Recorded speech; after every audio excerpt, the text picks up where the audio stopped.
افلا یعلم اذا بعثر ما فی القبور وحصل ما فی الصدور ان ربهم بهم یومئذ لخبیر افلا یعلم اذا بعثر ما فی القبور۔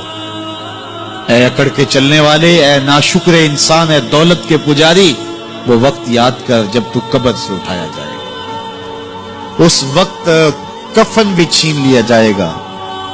اب سب کو چھین لیا گیا، دولت، بینک بیلنس، تیری جائیدادیں، پلازے، گاڑیاں، گھر، کوٹھیاں، بنگلے، سب کو یہی رہ گیا، صرف ایک چادر کفن کے لے کے جا رہا ہے۔ لیکن جب قبر سے اٹھایا جائے گا، یہ کفن کی چادر بھی رہ جائے گی، برہنہ اٹھایا جائے گا۔ اللہ اکبر! نہ پاؤں میں جوتے، نہ سر پہ پگڑی، نہ بدن پہ کپڑا، برہنہ اٹھایا جائے گا۔ سیدہ عائشہ رضی اللہ تعالیٰ عنہ نے سنا تو کانپنے لگی، عرض کی حضور قبر سے برہنہ اٹھائے جائیں گے تو ایک دوسرے سے حیا نہیں آئے گی؟ فرمایا عائشہ معاملہ اس سے بھی آگے ہے، کسی کو ہوش ہوگی تو حیا آئے گی، ہوش اڑے ہوئے ہوں گے، خوف قیامت طاری ہوگا، قبروں سے یوں لوگ اٹھائے جائیں گے۔ افلا یعلم اذا بعثر ما فی القبور۔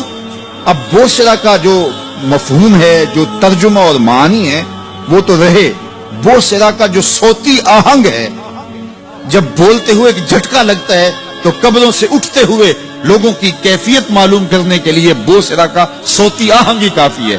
افلا یعلم اذا بعثر ما فی القبور وحصل ما فی الصدور۔ حصل کے اوپر جو تشدید ہے، یہ معنی کو کتنی خوبصورتی کے ساتھ ایک مجسم پیکر میں سامنے لا رہی ہے۔ اللہ فرماتا پھر وہ وقت آئے گا جو سینے میں ہوگا وہ تشت ازبام ہو جائے گا۔ آج آپ مجھے نیک سمجھتے ہیں، میں آپ کو اچھا سمجھتا ہوں، لیکن میرے سینے کے اندر کیا چل رہا ہے یہ آپ کو نہیں پتا۔ یہ میں تقریر چہک چہک کے کر رہا ہوں، اس کے پیچھے کیا ہے؟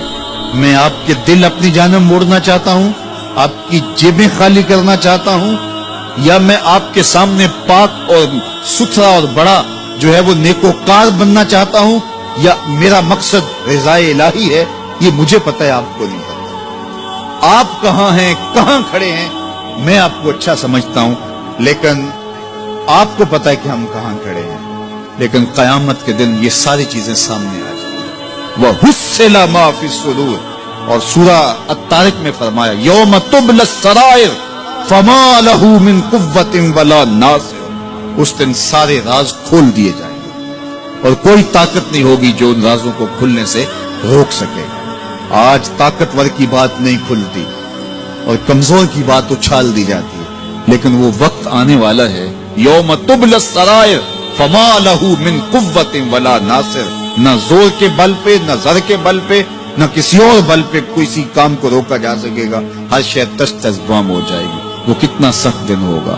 اے داور حشر میرا نامہ اعمال نہ پوچھ، اس میں کئی پردہ نشینوں کے بھی نام آتے ہیں، تو وہ کتنا سخت دن ہوگا۔ وَحُصِّلَ مَا فِي الصُّدُورِ إِنَّ رَبَّهُمْ بِهِمْ يَوْمَئِذٍ لَخَبِيرٌ۔ بے شک ان کا رب اس دن ان سے خوب باخبر ہوگا۔ وہ آج بھی باخبر ہے، لیکن آج کئیوں کو یقین نہیں کہ وہ باخبر ہے، لیکن اس دن سب کو یقین ہو جائے گا کہ میرا رب اس سے باخبر ہے۔ جب پرانی تصویریں چلنا شروع ہو جائیں گی، جب ساری ویڈیو سامنے آ جائے گی، زندگی میں جو جو کیا، تنہائی میں، اعلانیہ، خفیہ، جہاں جہاں جو کیا، داد عیش دی، سب کچھ تشت ازبام ہوگا، سب کچھ جو ہے وہ سکرین پہ چل رہا ہوگا، کوئی چیز بھی تشت ازبام ہونے سے نہیں رہ جائے گی۔ تو پھر بندہ کہے گا اوہو یہ تو سب میرے مالک کو پتا تھا، لوگوں کی نظروں سے چھپ سکا، رب کی نگاہوں سے تو نہیں چھپ سکا۔ اس کی نگاہوں سے کون چھپ سکتا ہے؟ یہ یقین آج اپنی روحوں میں اتار لو، اچھی طرح سے جذب کر لو۔ گناہوں سے بچنے کا اکثیر نسخہ ہے یہ یقین کہ میرا رب مجھے دیکھا۔ یہ یقین جب روح میں جم جائے، خیالوں میں اتر جائے، اعتقاد کا پختہ حصہ بن جائے، پھر بند کوٹھڑی میں بھی جرم نہیں ہو سکتا کہ میرا مالک تو مجھے دیکھ رہا ہے۔ آپ دیکھتے نہیں کہ جب ساتوں دروازے بند کر کے بت کے اوپر موٹا کپڑا ڈال کے زلیخا بولی ہے تلک یوسف اب تو آ جاؤ نا، اب تو کوئی نہیں دیکھ رہا، قال معاذ اللہ، تو جناب یوسف نے کہا میں اللہ کی پناہ میں آتا ہوں۔ اللہ اکبر! تو دروازے بند کر کے لوگوں کی نظروں سے چھپ گئی ہے، اور بے نور آنکھیں رکھنے والے اس پتھر کے بت سے بھی حیا کرتی ہے اور اس پہ بھی پردہ ڈال لیا ہے، جب تو اس جھوٹے خدا سے حیا کرتی ہے، میں سچے خدا سے حیا کیوں نہ کروں جو ساتویں کوٹھڑی میں بھی دیکھتا ہے۔ اتنی روشنیاں برسی کہ گناہ کا تصور بھی محال ہو، تو یہ یقین کہ میرا اللہ مجھے دیکھ رہا ہے۔ اس ویڈیو کو شیئر ضرور کریں، ہو سکتا ہے آپ کے ایک شیئر سے یہ بات کسی کے دل میں اتر جائے۔